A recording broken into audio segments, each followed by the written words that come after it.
Ils avaient l'air tristes. Ils avaient l'air tristes. Et pourtant, Christ leur avait dit qu'il devait mourir et ressusciter. Ils venaient de recevoir le message de la résurrection. Que Christ est vivant. Mais quand vous lisez la parole, vous allez voir qu'ils avaient l'air attristés. Bien aimé, la laisser. Écoutez, la parole que nous prêchons, c'est un évangile de puissance. Amen. La parole que nous prêchons, c'est un évangile de délivrance. Alléluia. Il ne faut jamais être triste, peu importe la situation dans laquelle tu te trouves. Amen. À toutes circonstances, glorifiez le Seigneur. Bien aimé, ils venaient de recevoir la bonne nouvelle que Christ était ressuscité.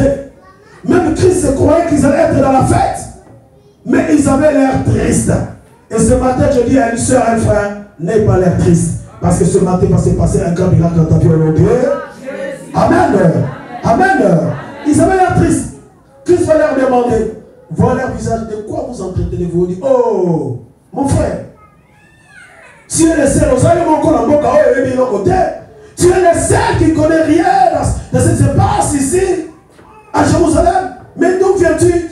Tu es le seul. Oui, mais tu ne connais pas. Vous savez, tu ne connais pas.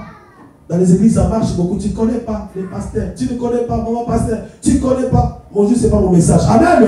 Tu ne connais pas. Mais ici, il s'est passé les choses. Mais quand je lis ce texte, des fois, j'ai envie de pleurer. Ils sont en train de parler de Jésus au passé. Au passé. Mais Christ ne se conjugue pas au passé. Alléluia. Il ne se conjugue pas tout simplement. Je corrige au passé.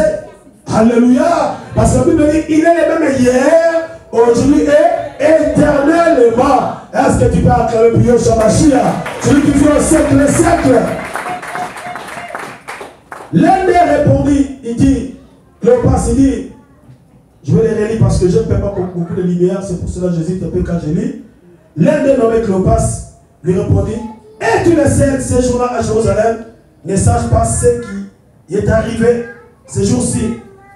Il répondit, ce qui est arrivé au sujet de Jésus de Nazareth, qui est un prophète, qui était un prophète puissant en œuvre et la parole devant Dieu. Bien-aimé, ils ont parlé de Jésus au passé.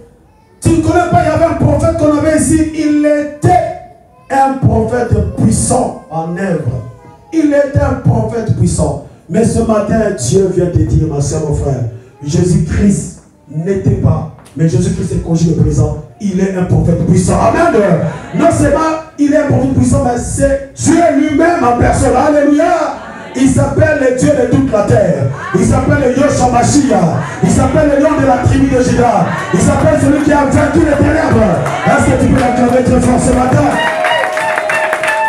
On ne peut pas conjuguer Christ dans le passé. Amen. Seulement dans le passé parce qu'il se conjugue le présent. Il a dit à Moïse, tu vas dire à mon peuple que c'est lui qui s'appelle Je suis t'envoie. Bien aimé, Dieu est le Dieu de maintenant. Et moi je crois par la foi aujourd'hui même. Maintenant, mais il va se passer des choses dans ta vie. Amen. Il va se passer un grand changement. Il faut croire au changement. On rentre presque dans la 7e année de l'année 2013. Il faut qu'il y ait un changement. Et moi je bénis Dieu, je commence à voir des changements dans cette église. Amen. Toi qui es venu ce matin, il ne faut plus que tu répartes qu'on te voit seulement quand il y a des invitations. Non. Il faut faire de cet endroit ton aile d'étel. Amen. Ton lieu d'adoration et la louange. Il ne faut plus répartir. Et quand je reviendrai pour la prochaine fois, peut-être en août ou septembre, que je puisse te trouver au même endroit que tu es assis. Amen. Pour la gloire de notre Dieu. Alléluia. Christ ne se conjugue pas au passé, mais il est présent.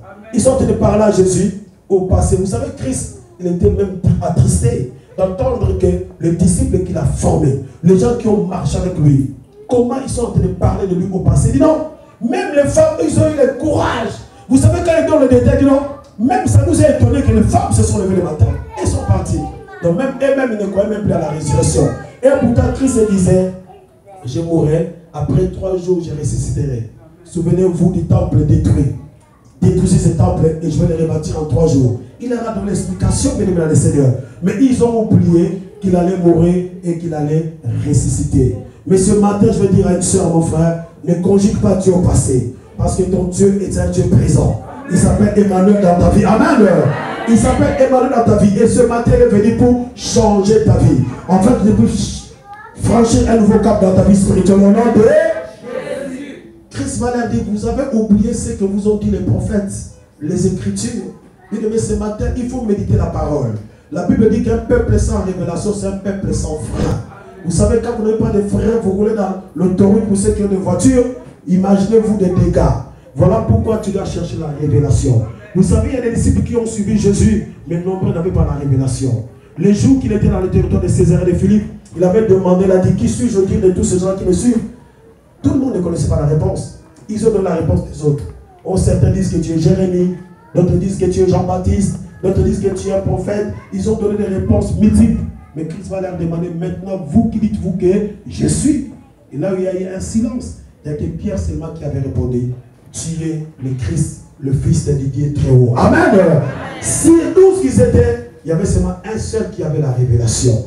Ce matin, je sais que si tu as la révélation, tu seras heureux. Amen. Quand Pierre a répondu, Jésus lui a dit, Simon, fils de Jonas, tu es heureux. Celui qui a la révélation, c'est un homme heureux. Celle qui a la révélation, c'est une femme heureuse. Amen. Ce ne sont ni la chair, ni les sang qui t'ont révélé cela, mais c'est mon Père qui est dans le ciel.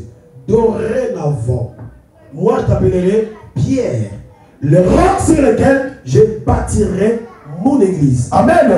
Et les portes de ces jugements ne prévaudront point contre elle. Voici, je te donne les clés du royaume. Si moi j'ai médité, maman, que Dieu te bénisse. Quand tu disais tout à l'heure, Jésus aime beaucoup de gens. Vous savez, Dieu nous aime beaucoup. Mais est-ce qu'il y a la réciprocité? Amen. La Bible dit que Jésus aimait beaucoup de gens. Mais si on fait la symétrie pour ceux qui ont fait la mathématique, vous allez voir que Jésus aimait beaucoup de gens. Mais Pierre aimait beaucoup Jésus. Amen. Vous allez voir, même un jour, il a dit à Pierre, si tu m'aimes, paie mes brebis. Et la clé de l'église a été, n'est pas laissée à Jean, mais la clé de l'église a été donnée à Pierre. Amen. Et pourtant, Jean, c'est lui que Jésus portait dans son corps, dans son esprit. Même la Bible dit, il s'est couché même s'il a porté de Jésus. Mais lors de la remise de la clé a été donnée à Pierre. Alléluia. C'est un mystère caché. Alléluia. C'est un mystère caché. Dieu nous aime. Il faut qu'il y ait réciprocité. Vous voyez même pourquoi quand on est venu arrêter Jésus, Pierre a montré son amour. Il a pris le couteau. Il a coupé l'oreille de Matthias. Parce qu'il portait beaucoup Jésus dans son cœur. Mais Christ aimait beaucoup Jean. Mais Pierre aimait beaucoup Jésus. Il y a des flèches comme ça. Amen. Est-ce qu'on peut savoir? On peut savoir la présence de Dieu, la présence de Dieu. Et ce matin, je bénis Dieu. Parce que je sais que Jésus t'aime beaucoup. Et toi également, tu l'aimes beaucoup. Et la clé de l'église t'a été donnée. Et ce matin, tu vas prendre la clé qui t'a été donnée. Tu vas ouvrir. Tu vas aller chercher ta bénédiction là où on l'a enfermée. Tu vas aller par la foi. Tu vas faire une prière prophétique. Ce matin, Dieu te déclare Dieu devant Pharaon. Amen. Dieu te fait prophétesse ou prophète. Tu vas prier pour toi-même, tu vas aller chercher ta bénédiction. Si c'est le mariage, tu vas entrer. Tu prends la clé, tu ouvres et tu prends ton mariage. Si c'est les finances, tu prends la clé des finances. Tu vas ouvrir le coffre-fort du ciel pour ramener l'argent. Peu importe le bien que tu as perdu, ce matin, tu as la clé. Amen. Est-ce que tu peux soulever ta clé? Bouge ta clé. Dis, j'ai la clé au nom de Jésus. Est-ce que tu peux crier fort, j'ai la clé au nom de Jésus-Christ? Amen. Est-ce que tu peux acclamer pour Yoshua Mashiach? Tu peux l'acclamer très fort. Ce matin, tu as la clé. C'est-à-dire la clé qui appelle la bénédiction dans ta vie, dans ta maison. Amen. Ce matin, tu vas appeler la bénédiction dans ta maison au nom de... Tu crois ce matin qu'il va appeler la bénédiction dans sa maison? Si tu crois, est-ce que tu peux acclamer très fort pour la gloire de Dieu? Tu peux acclamer très fort pour la gloire de Dieu? Je m'arrête là ce matin, nous allons nous mettre debout, nous allons prier.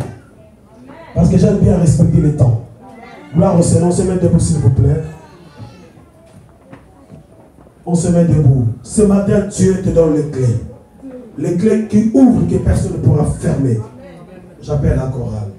J'aimerais bien qu'on chante Holy, Holy, Holy. Je ne sais pas si on peut la chanter. Tout à l'heure, tout d'abord, on va élever nos mains vers le trône. Est-ce qu'on peut se mettre debout? Même les enfants, comme je l'ai dit tout à l'heure, on se met debout.